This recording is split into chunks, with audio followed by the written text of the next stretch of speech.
go back to 2 foot knot and Francis Bryan. Your brother Michael, fair play to him, came out of mental now, he's a bigger man. Sent a challenge yesterday from my brother Simon. He mentioned your name, that you're willing to fight, because you couldn't do it because your stone's overweight, you couldn't go on tape. He says you're willing to fight me. I was surprised. I'm in a video in saying that I'll accept your challenge, Simon will accept his, and we'll put €1,000 kick money down to any man. You come back, whatever you're taking, you come back to show the world how bad that you are, saying that we don't deserve fight. If we don't deserve fight, Brian, why are you sending challenges? Michael mentioned your name and tape, I replied to it, and now you're making a WhatsApp that you don't want to fight.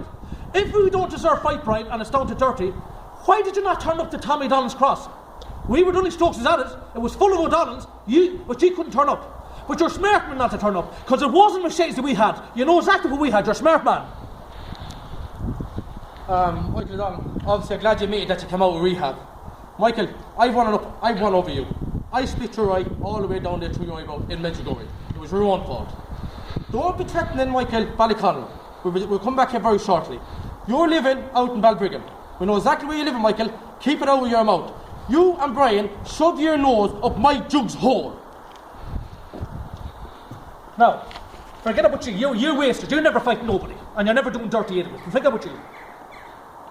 This is going back to Junkie Gerrard. The man that says he put his hand in the Bible, he won't take coke. You sent out audios of me and you talking the other day. Me saying that I'll get you arrested. You didn't send out the ones that you were grassing at me. You didn't do that, did you? You sent out another one of 11 seconds. Who's going to be talking for 11 seconds? You cut the recordings and you send them out. That's fair enough. You reckon, Gerrard, that I'm a grass. I already cleared myself. I put my hand in the Bible with Belts Michael that I never grass in you, that I never rang no guard. There's a difference, Gerrard, with me threatening you over the phone and you threatening me. You're saying that you don't tell lies and that we don't tell lies. You swore to me in that recording, that first recording, that you weren't recording me when you were. So I can say the same to you, childish. We don't swear, we don't lie. This fellas, we got jail already when we took a confirm and we didn't put our hand in the Bible because we didn't want to damn ourselves. So, you have the whole world told, Gerrard, that I'm the man that got you jail. Right. That never happened. But I will tell you now. Seems as you've been blacklisted and I've cleared myself, I might as well tell who else was in the car. 3 other fellas in the car. Your brother Johnny Boy was in the car. Your brother Paul. They're a fella very close, a friend of mine. We won't mention his name, we're not out with him. But, them 3 fellas, Foxes, Paul, Gerrard and Johnny Boy, ye were the 3 main fellas. First you robbed Mohol Post Office. That got you a bit of a car, cleared your debts. Then you went out to Ballycollen and you robbed that. I don't have to say now what that has to pay for. You know exactly what that has to pay for. I'll have more to say in a minute. Fox Paul, you were getting a few tons. You were. You drove down through Minute, you and Francis Atman. You seen my brother Simon in the town. You knew he was there by himself, you turned your head to the left, you took a chance, and you broke one front window of his door. We're living in Minute, everyone is welcome to look at it. You broke one window. You just earned a golden ticket to the best hospital in Dublin, Paul. Paul, talk to me, no good for you, my friend. Back to you again, Junkie Gerrard. The whole world has known this. As much as the recordings went down with G and me saying that I never crashed in you, and you saying that I did, not once did you get on tape and says that you never done nothing for the post office. You've never cleared yourself once that you haven't robbed the post office, because the whole world knows that you did do it. And I'm telling the whole world now, you and your 2 brothers and another certain fella robbed that post office.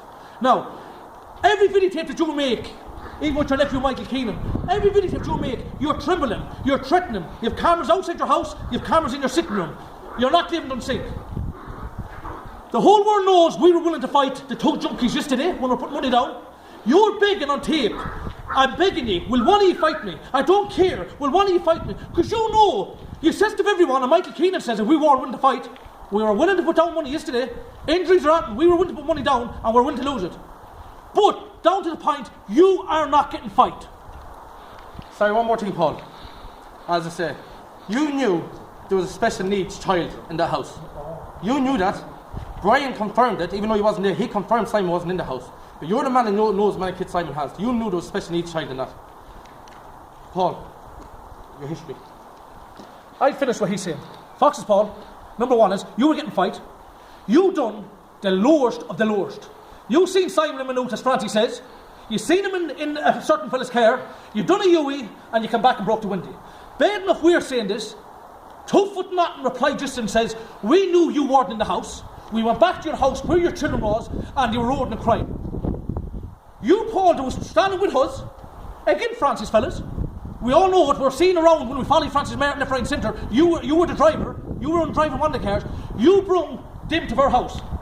That was the lowest of the lowest. And the house you picked was where a sick child was in it.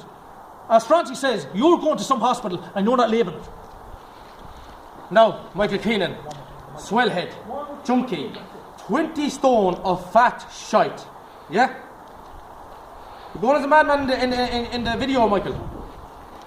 Guns, bring it back to Brian. There's no firing pin in it. Bring that back to the man that owns it. Go back to the man that broke your grandfather's cross. One man, I won't mention his name, you know who it is. Go back, sort him out for breaking that cross.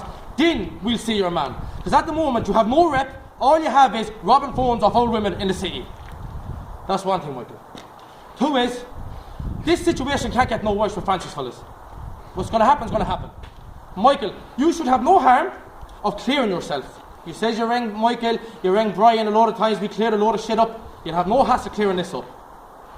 I was the man outside Blanchardstown Hospital, where Fox got arrested to give him a bed in heaven. Came out in that bed. You screamed and cried, your brother Thomas screamed and cried. I pulled you aside. I says, what's wrong, Michael? I swear on Fox that I'm shooting Francis Atton. I said, what's this all about, Michael? I'm doing it for my grandfather. I'm doing this for my grandfather. I says, Michael, relax for a second. I said, chill out for a second. You're rushing into something here. The man's going to hear you over there. He turned around and says, I'm going to get a motorbike upside Meekstown and let shots in when they're arguing with someone else. Michael. I said, Michael, when if you're doing harm, claim that you did it. Don't let someone else take your responsibility for you. If you're good enough to do something, do it. One more thing. Michael, last year in Navan, Francis fellas sent down word to come to Navan. Me and my brothers landed to Navan with Fox's fellas, every one of us.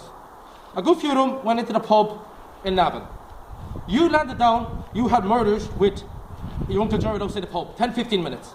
Jared got under your skin. Way under your skin, you're fuming. You jumps into my car and he says, what are you doing, Francie? I says, Michael, I'm going down to the house that they said they're coming down to. I said, my wife and children is in it. I said, my sister and her children is in it. And I said, if they want to come down to the house and do a quick job and break a glass, I'm going to blow them away. There's no one coming to my family. I protect them myself. You turn around, Michael. I'll do it, Francie. I'll shoot them. I'll shoot the O'Donnell's bastards.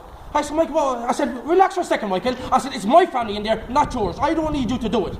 Now, one of Fox's grandsons was sitting in that car with me all night. I will not mention his name because he's liar than the fellas that's getting that video. Michael, it will not cost you no money because you haven't got it anyway. Go and clear with Francis Bryan. If Brian is man enough or Michael to ring you and ask you what I'm telling them, because you weren't arguing with them, I was. Sort it with them, Michael. Get on a WhatsApp, make me happy that you're not the man you say here, Michael. Clarify that I'm lying. Clarify that you're lying and make me happy. Yeah, junkie's good for nothing, bastard. Right, that's it. Please. I have one more thing to say here now as well. Me too. Francis Michael, talk is cheap. Talk is cheap. You're saying you've done this and you've done that. As Francis says, you're 20 stone of shite. Do I look overweight? No. You are a junkie. You're the biggest junkie that ever walked in two shoes. I plans for you. I can tell you, I'm not breaking your legs, I'm doing. I plans for you. As I said in all the video tapes, with Jared, he's begging for fight. He doesn't care who he fights, he just wants anybody. Like we showed now with Wee Manning yesterday and Francis Michael winning the fight. When it still comes down to you, Jared, we're doing what we have to do to you. Right, this is my last video, last recording. Francis, one more thing to say, and that's it. And whatever replies he gives us, we're saying no more. And up Jugs all the way. Michael, one more thing to clarify, and I'll leave the junkie downs over. The day of your wedding, I was your best man. You brought country fellas down, and you says to me, "Deal put the O'Donnells in their place tonight," because you weren't man enough to do it. Now, forget about them. Michael, you, John, I'll talk to you in a second, John. You, John, Thomas, Martin Anthony, and Yofla is a smell of shite up every one of you. You haven't got a penny to your name, you want us to wait till January till you get a car. Michael, come around me. Francis, last minute shite, they're living in the dumb sink. Oh, They're sorry, living in they're dumb living with sink. the rats. They're They're living with the living rats. in dumb sink. Michael, come stab me in the neck. Come round me in the car, Michael. Yeah. Come to Leak Sleep if you think you're man enough. Any man or woman that tries to pick you up from a train station, Michael, a train station, is going to be in a very, very bad predicament. You smelly fat shite. You know who we're talking about? Get man, woman or child, pick you up from Leak Slip. We don't care who it is. They're going to be down a car as well. Up, Jugs.